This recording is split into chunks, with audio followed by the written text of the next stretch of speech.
Hi everyone, back to basic series में आप सबका स्वागत है। पिछले लेक्चर वीडियो में हमने जर्नल एंट्री करी थी, एक पूरा उसका एमसीक्यू करा था। आज हम एक और एमसीक्यू करेंगे, पूरा ये क्वेश्चन करेंगे, एमसीक्यू नहीं सॉरी, एक एग्जांपल करेंगे। फिर उसके बाद हम लेजर पर जाएंगे। ओके, जिन लोगों को नहीं पता, बैक टू बेसिक सीरीज़ में अकाउंट्स का हम स्टार्टिंग से कर रहे हैं। जिनका अकाउंट्स का बेसिक स्ट्रॉन्ग नहीं है वो इन वीडियोस को देखकर उसको स्ट्रॉन्ग कर सकता है, या जो गवर्नमेंट एग्ज़ाम के लिए प्रिपरेशन कर रहे हैं उनके लिए भी बहुत इंपॉर्टेंट है। क्योंकि ये बेसिक से स्टार्ट करवाया जा रहा है। देखेंगे, पिछले लेक्चर वीडियो में मैंने आपको पूरा बताया कैसे एंट्रीज़ डालते हैं। अब हम सीधा एंट्रीज़ को समझेंगे और मैं राइट डाउन करूँगी, प्रॉपर एज ए फॉर्मेट में नहीं लिखूँगी, सिंपल आपको बताऊँगी। अगेन, बिजनेस स्टार्ट करा है with a capital of 6 lakh. तो जब भी बिजनेस स्टार्ट करते हैं, उन्होंने पैसा बताया 6 लाख रुपये लेकर आए हैं, तो क्या एंट्री होती है? Cash account debited to capital. Next entry अलग पेज में लिख लूँगी ताकि आपको सारी एंट्रीज एक बार क्लियर हो जाएं। 4,50,000 deposited in bank account. Bank में पैसा डिपॉजिट करवाया, ये सेकेंड एंट्री है, सेकेंड लिख देती है यहाँ पर।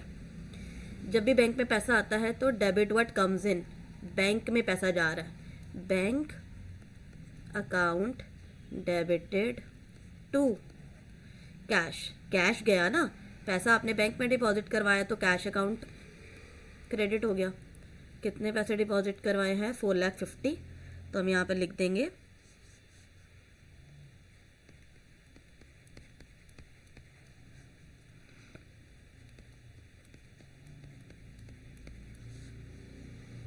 थर्ड एंट्री देखते हैं। 2,30,000 plant and machinery purchase by paying 30,000 cash immediately. Means 30,000 रुपये कैश दिए हैं, मशीनरी परचेज करी। जब भी हम एसेट परचेज करते हैं तो उस एसेट का नाम लिखते हैं और बाकी सब क्रेडिट पे चला जाए, क्रेडिटर्स पर चला जाएगा कि उधार पर है ना। देखते हैं क्या एंट्री होगी। प्लांट एंड मशीनरी परचेज,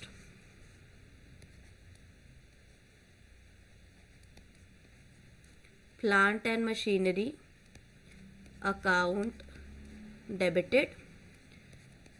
ये कितना? 2,30,000 के थे ना टोटल, टू कैश। इमीडिएटली उन्होंने बोला कैश दे दिया 30,000 का, टू क्रेडिटर, क्योंकि बंदे का नाम नहीं है तो क्रेडिटर वर्ड लिखेंगे। क्रेडिटर कौन होता है? उधार देने वाला। उधार देने वाले ने हमें 2 लाख रुपए का उधार दिया। Next entry, purchase goods worth 40,000 for cash and 45,000 on account. 40,000 cash और 45,000 बैंक में डिपॉजिट करवाए, है ना। क्या किया? उससे गुड्स परचेज करे, तो क्या एंट्री होगी?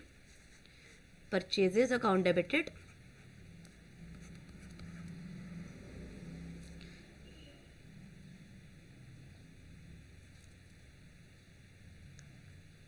सॉरी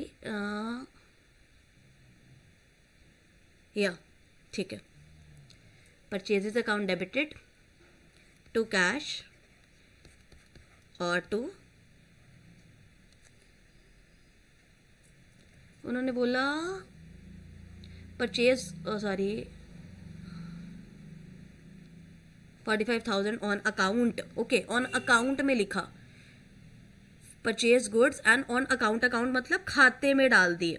इस पॉइंट को ध्यान में रखें, खाते में डाल दिए का मतलब है 45,000 पेड नहीं हुए। अगर बैंक वर्ड लिखा होता, बैंक अकाउंट लिखा होता तो हम समझते हैं कि डिपॉजिट करवाए। 40,000 कैश दिए, 45,000 ऑन अकाउंट का मतलब खाते में डाल दिए। तो कैश टू, मैं यहाँ पे बैंक लिखने वाली थी, बैंक नहीं आएगा, क्या आएगा?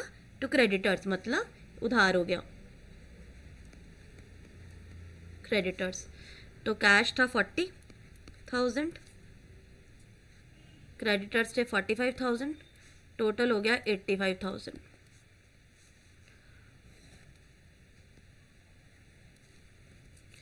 नेक्स्ट एंट्री है purchase a cheque, paid a cheque of 2 lakh to the supplier of plant and machinery. Cheque paid किया, चेक। अब चेक का मतलब क्या है कि हमने यहाँ पर क्या करा है? चेक काटा है, ठीक है।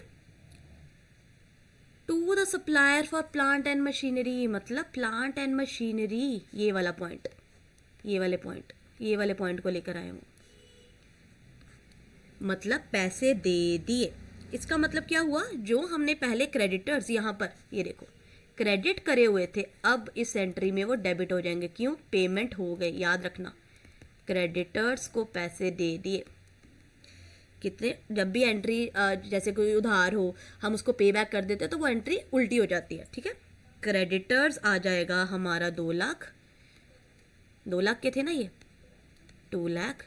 अब यहाँ पे आएगा टू बैंक, क्योंकि बैंक में डिपॉजिट करवाए ना, यहाँ पे कैश नहीं लिखेंगे। एंट्री अब क्या हुई, क्रेडिटर्स जो पहले क्रेडिट थे वो अब डेबिट पे हो गए, मतलब क्रेडिटर्स का अब सेटलमेंट हो गया। 2 लाख। ये भी ध्यान में रखना है, कोई जो एंट्री है वो पिछले किसी एंट्री के साथ लिंक्ड अप तो नहीं है, जैसे ये थी। Okay. 70,000 cash sales of good costing 50,000। अब इन्होंने लिख दिया है। अब यहाँ पर प्रॉफिट वगैरह का यहाँ पर हम जर्नल एंट्री नहीं करेंगे। क्यों? यहाँ पर उन्होंने कैश सेल बोली, ये ब्रैकेट में लिखा है। 50,000 के गुड थे, 70,000 रुपये हमने बेचे, मतलब 20,000 चाहे प्रॉफिट है, बट हमने यहाँ पर कौन सी एंट्री करनी है, सेल की एंट्री करनी है कि सेल कितनी हुई है, 70,000 की। सेल की एंट्री क्या होती है आप सबको पता, अगर परचेजेस डेबिट पर होता है तो सेल क्रेडिट पर होता है। सो पैसा आया cash to sale, cash account debited to sales account 70K 70K। Withdraw by proprietor 35,000 for personal use. अब ये ड्राइंग्स हो गई, प्रोप्राइटर मतलब ऑनर, ऑनर ने खुद के यूज़ के लिए 35,000 कैश निकाला, विड्रॉ करा।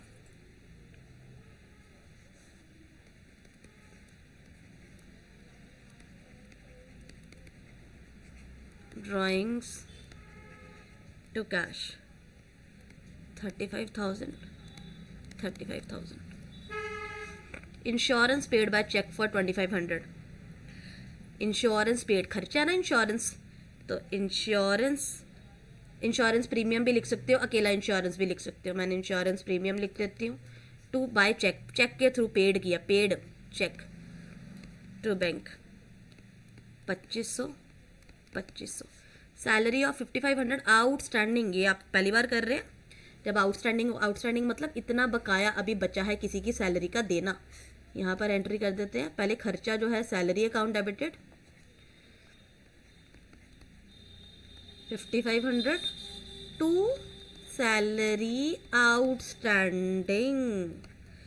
टू सैलरी आउटस्टैंडिंग मतलब अभी बकाया बचा है, सैलरी पूरी कैश, क्योंकि पेड नहीं हुई किसी तरीके से भी, कैश थोड़ी गया, आउटस्टैंडिंग है तो आउटस्टैंडिंग वर्डिंग ही हमने लिखनी है। Furniture of 30,000 paid in cash, purchase in cash.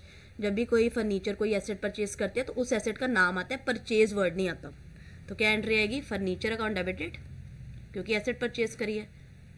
Debit word comes in, asset आ रही है, टू कैश, कैश जा रहा है 30,000। I hope that is clear. ये स्क्रीनशॉट ले लीजिए जिन्होंने एंट्री नहीं देखी। 7 तक इधर है, 8th मैंने यही करवा दी आपको, इंश्योरेंस पेड वाली। 9th ये कर दी, 9th वाली, और ये 10th। पहले इसका स्क्रीनशॉट ले लीजिए, फिर इसका ले लीजिए। मैं इसको अब क्लास ओवर करते हैं, नेक्स्ट में हम आपको लेजर समझाएंगे। ओके, ये डिस्कार्ड कर दीजिएगा। Take care guys, bye bye.